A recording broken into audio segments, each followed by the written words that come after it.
Տերն է իմ հովիվը, և կարոտություն չեմ ունենա, նա կանաչ տեղերում հանգստացնում է ինձ, և հանդարտ ջրերի մոտ տանում է ինձ, իմ անձին հանգիստ է տալիս, ինձ առաջնորդում է արդարության շավիղներումը իր անունի համար, թեև գնամ մահի շուքի ձորումը, չար բանից չեմ վախենա, որովհետև դու ինձ հետ ես, քո գավազանն ու քո ցուպը նրանք մխիթարում են ինձ, դու իմ առաջին սեղան ես պատրաստում իմ թշնամիների դիմաց, դու իմ գլուխն օծում ես յուղով,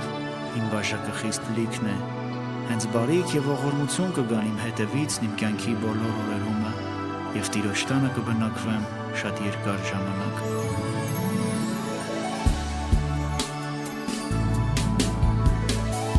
Աստված այնպես աշխարհը սիրեց,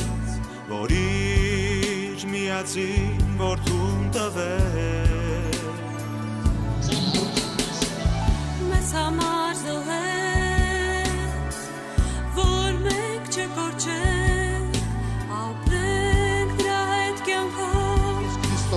որովհետև դու ես իրական ուրախությունը, դու ես իրականությունը, դու ես ճշմարտությունը, Տեր, դու ես լույսը, դու ես հավիտենական կյանքը, դու այն ամենն ես, ինչի կարիքը որ մենք ունենք, Տեր Հիսուս Քրիստոս։